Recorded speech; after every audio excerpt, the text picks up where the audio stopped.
नमस्ते। बसंत पंचमी के दिन मैंने एक रील पोस्ट की थी, जिसके अंदर मैंने बात की थी कि जो गुरु हैं वो इस साल जो नई विक्रमी संवत शुरू होने वाली है 2083 19 मार्च से, उसमें जो गुरु ग्रह हैं वो राजा बनने वाले हैं और मंगल जो हैं वो मंत्री बनने वाले हैं। तो अ, जैसे कि हम लोगों की परंपरा है कि बसंत पंचमी से ही हम पंचांग की पूजा करने के बाद उसको पढ़ना शुरू करते हैं। तो उसी दिन से बेसिकली नेक्स्ट ईयर जो भी मेदनी के हिसाब से चार्ट्स बनेंगे, उनको स्टडी किया जाता है और मैंने भी बसंत पंचमी से ही इस चीज़ की शुरुआत की। तो उस दिन जब मैंने ग्रह देखे तो मेरे से रहा नहीं गया और मैंने अपने इंस्टाग्राम चैनल के ऊपर एक रील पोस्ट की थी। मैं ड्राइव कर रहा था बट आई स्टिल पोस्टेड कि इस बार जो गुरु हैं वो राजा बनने वाले हैं, मंगल जो है वो मंत्री बनने वाले हैं and things don't look great for the coming year.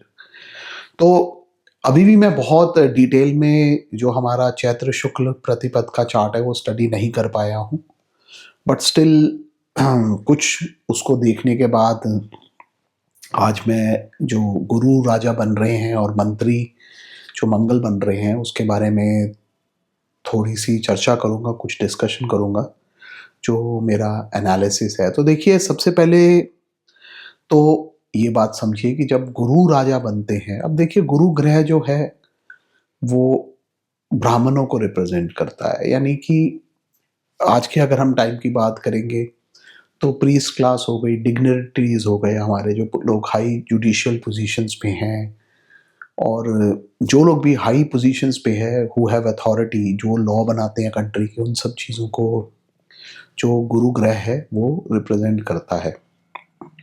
और इस बारी हम लोग देख रहे हैं कि जो राजा हैं वो गुरु बन रहे हैं। अब ये तो मैं डिटेल में बाद में जाऊंगा जब मैं चैत्र शुक्ल प्रतिपद का वीडियो बनाऊंगा कि इस बार का जो लगन बन रहा है चैत्र चार्ट का, वो मीन लगन बन रहा है। तो अगेन डे के राजा जो हैं, मतलब थर्सडे का दिन है और इसलिए राजा जो हैं वो गुरु बन रहे हैं, लेकिन जो लग्नेश हैं वो भी गुरु हैं। तो इसलिए एक चीज़ बड़ी क्लियर है कि ये जो साल शुरू होना है 19 मार्च से, इसके अंदर जुडिशरी और लॉ, इसका आप समझिए बोलबाला रहने वाला है। गवर्नमेंट और हमारी जुडिशरी की तरफ से कुछ ऐसे इंपॉर्टेंट डिसीजंस आएंगे जिसकी वजह से बहुत सारे जो चेंजेस हैं वो आने के चांसेस यहाँ पे दिखते हैं। अब एक चीज़ हमारे को और यहाँ पे ध्यान रखनी है, वो ये कि जो गुरु ग्रह है वो इंडिया की जो इंडिपेंडेंस की कुंडली है उसमें शुभ ग्रह नहीं है। वो अष्टमेश और एकादशेश है वहाँ पे, विच इज़ अ मेलेफिक। वृषभ लगन की अगर हम बात करेंगे तो वृषभ लगन के लिए गुरु जो है वो अष्टमेश और एकादशेश हैं और वो पूर्ण मेलेफिक प्लैनेट माने गए हैं, यानी गुरु जो है वो वृषभ लगन के लिए अच्छा ग्रह नहीं है। और अगर मैं ये साल देखता हूँ 2083 जो मार्च से स्टार्ट होगा इन 2026, इसमें गुरु जो हैं वो बहुत ही ज़्यादा प्रोमिनेंट रोल में हमारे को आते हुए दिख रहे हैं। अब अगर मैं कुंडली की बात करूँ, जो हमारी विक्रमी संवत की कुंडली बननी है, तो देखिए उसके बारे में चलो हम डिटेल में बाद में जाएंगे, बट थोड़ा सा मैं ये ज़रूर बताना चाहूँगा। वहाँ पे मीन लगन है और मीन लगन में अगर आप देखेंगे तो 4 ग्रह बैठे हुए हैं, सन, मून, सैटर्न और वीनस, यानी कि जो मीन लगन है वो वहाँ पे पीड़ित हो रहा है। 2 मेलेफिक्स वहाँ पे आपको बैठे हुए मिल जाएंगे, सन और सैटर्न, और वो बैठ के शुक्र जो हमारा लग्नेश है इंडिपेंडेंस डे की कुंडली का, उसको वहाँ पे एफ्लिक्ट कर रहा है। गुरु ज़रूर देखिए ठीक पोजीशन में बैठे हुए हैं, वो 4th हाउस में बैठे हुए हैं, केंद्र में है, तो इसलिए उस पोजीशन को तो मैं अच्छा कहूँगा लग्नेश की, जो चैत्र की कुंडली की है, और वहाँ बैठ के वो अपने ही घर यानी 10th हाउस को एस्पेक्ट दे रहे हैं। लेकिन जो इम्पोर्टेंट पॉइंट है वो ये है कि जुपिटर जो है वो अतिचारी हैं।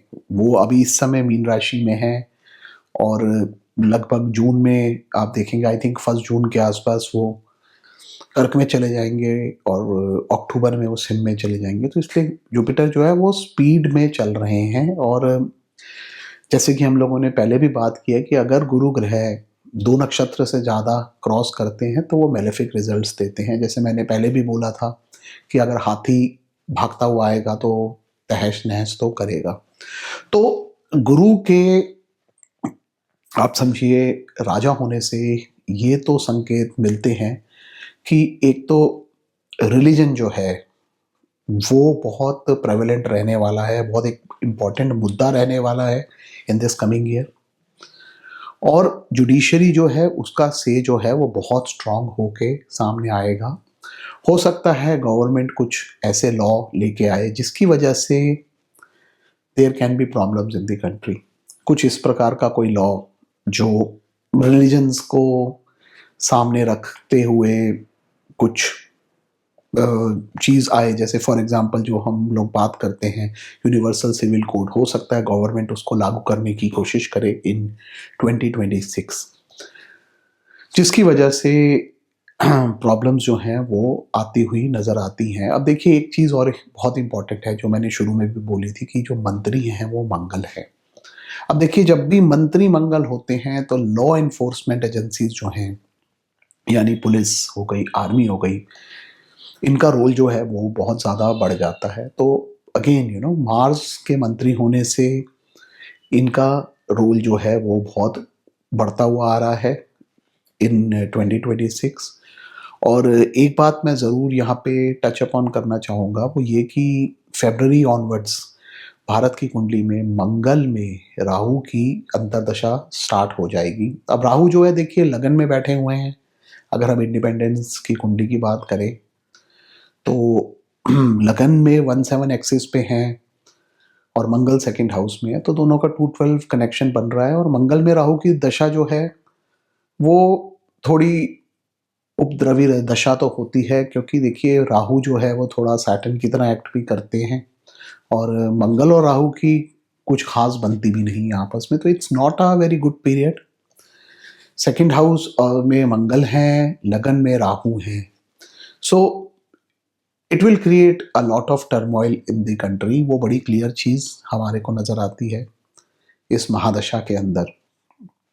तो इस वजह से गुरु का राजा होना जो है वो बहुत अच्छे रिजल्ट हमारे को नहीं देने वाला, क्योंकि जनरली देखिए ऐसा माना जाता है कि अगर कोई बेनिफिक प्लैनेट राजा बनेगा और वो ठीक बैठा हो कुंडली में तो अच्छे रिजल्ट देता है। बट यहाँ पे वो इतने अच्छे रिजल्ट्स नहीं देता हुआ दिख रहा है।